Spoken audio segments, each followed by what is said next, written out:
Yeah, I thought our defensive ends did a good job in the passing game. One of the main goals going into it versus USC was move them off, move Plovers off his spot. Um, Obviously, make them hold the ball and hold up in coverage. And I thought we did a pretty good job of that. In the second half, we got after them a little bit more, finally got them on the ground. I thought they executed the game plan as best we could. We lost contain about 3 to 4 times in that game, which kind of hurt us, especially on the 3rd and 17. And then with Amiri Johnson, kind of status quo day by day. Hopefully, we have him back this week, but we don't know. Oh,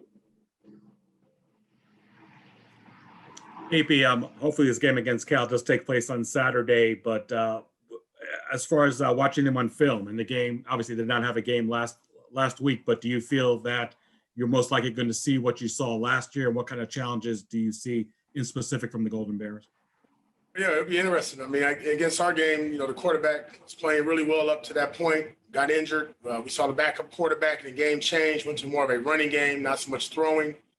We think if they're healthy and ready to go, we expect them to throw the ball and be able to run it. They have a very talented running back, number 34, who does an outstanding job. Offensive line is a veteran group as well. Some big receivers on the outside. No different than what we saw last week. So we expect to play. We just came off practice field, so. Tressa. Hey, Coach, thanks for your time. Kind of piggybacking off of that. So are you and the team confident that there will be a game, or just in general? Yeah. Last time I Palm Pilot, I checked it. We had a game. We're good. We're rolling. We're ready to go. We don't worry about what ifs. It's on the schedule. We'll play until otherwise. Jacob. Hey, AP, I'm curious what the challenges are for preparing for a Cal offense whose coordinator hasn't coached for a couple years, and the last time he did, it was in the NFL. And also, what are some of the hallmarks of what he likes to do based on your observations? Yeah, I mean, it's good. Obviously, you have to look at what he did with the Denver Broncos and in the past teams that he was with in the National Football League. The good part about it, our co-defensive coordinator, Marvin Lewis, was in the league with him around the same time. And like everybody, you keep a resume and a profile of every coordinator that you go up against. So we've been studying film of that.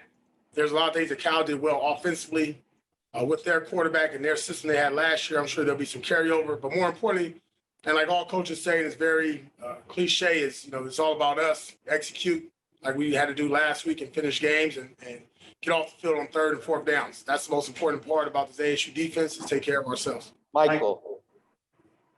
Yeah, Antonio, it looked like obviously the secondary was, challenge against SC, but very comfortable. The interception by Merlin, but even more so that strip by Chase punching in the ball. I know you've talked about in the last few years how he's been more physical. Did that just kind of come to a culmination, not just on that play, but even in that first game against USC for Chase? Yeah, I think overall our DBs, for the amount of snaps that we played, 95, 55 plus pass plays, going against these receivers that were highly talented. I thought they were very physical. I thought we executed the game plan, what we wanted them to do, and dictate to where they were going to throw the ball at times in the game. Chase Lucas played, to me, one of the best games since I've been here with him, with his composure, the way he competed, the way he bounced back, the way he was on the sideline. To me, he took a tremendous step to a senior year that we expected to be very bright for him and us. But I think that punch is what you've seen us working on. And, well, you haven't seen it because you haven't been at practice. But that's something that we work on every Wednesday. Just did it again today. It's just creating turnovers. And if you look at our last game of last season against Florida State, we had a bunch of turnovers, and we started again this year hot against SC, and that's the goal. 3 or more for this team, and Chase was a part of it. Jeff.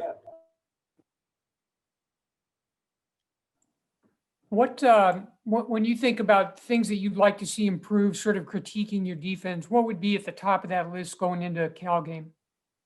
3rd downs, 3rd and longs, 4th and longs, situations where you expect to get off the field, to give your offense either a short field or the ball back. That was the most critical part in that game to us. 3rd and 17, those 4th downs in the 4th quarter was critical. Tackling, but we knew going in the game, like every team that you watch in college football and NFL and any level of football, tackling's been poor. But I think for the most part, those guys are flying around. We had 11 hats at times on the ball. You have to keep rallying. You like to see the run defense. That kind of shocks us a little bit that they were able to run the ball at times during the game. So we can fix those things going forward. We feel confident as we move on. Tressa.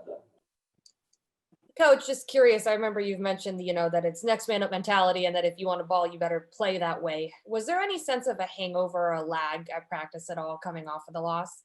I mean, I don't think anybody's ever happy. I mean, you try to get your swag up and the music playing and dancing, but, it's just human nature. It's like having a bad day at work, Today was good.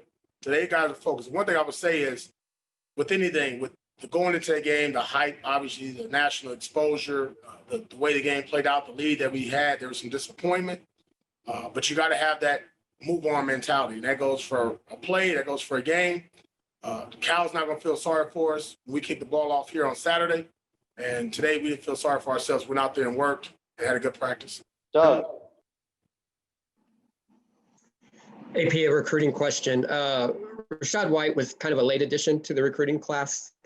Can you just go through the factors that allowed you guys to get involved with him and ultimately bring him here? Well, he's a sack dog, and I'm a sack dog, meaning we both played at Mount Sac. I've known about Rashad. Obviously, our intention was to bring in Nagata and Diamante, which we did.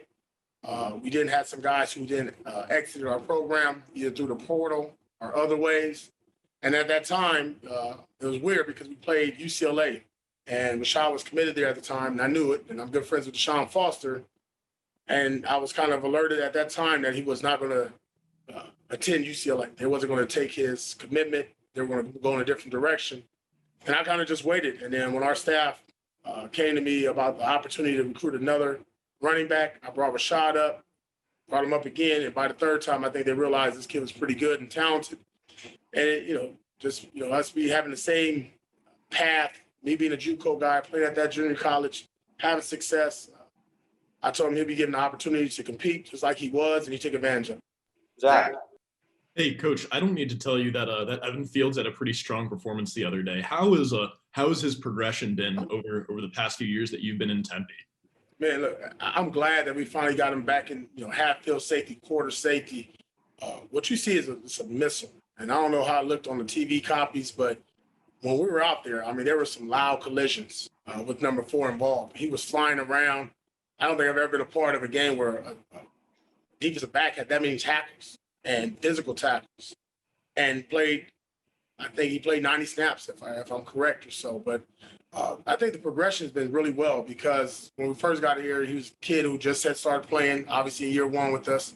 We're playing at Tillman, Danny's defense of 3-3-5, so he was involved in the run game, half field, kind of all over the place. Now he knows his role. It's detailed for him each and every week. His eyes are clean. He played fast. He anticipated what was going on. I think he's become a better student of the game. You can look at his notepad throughout the week, and it's full. He's now taking that next step, and hopefully it continues because the way he played, along with, I feel, how the backers played strongly, you put that together, I mean, you got a mix because not too many guys come out the secondary flying and hitting like he does. A few more questions. Oh, I know it's one thing to talk all the entire offseason about Merlin coming in better physical shape, a better mindset, but it's another thing really performing. Do you think what we saw from Merlin last Saturday should really be taken for granted because he's playing like the veteran and talented player that he is? Or do you just really feel just a brand new player even from 2 years ago? And I can say that's one positive about 2020 with all the COVID going on is that Merlin's been steady, been consistent since really December 31st against Florida State. It started then. He's continued. He's had a lot going on in the offseason.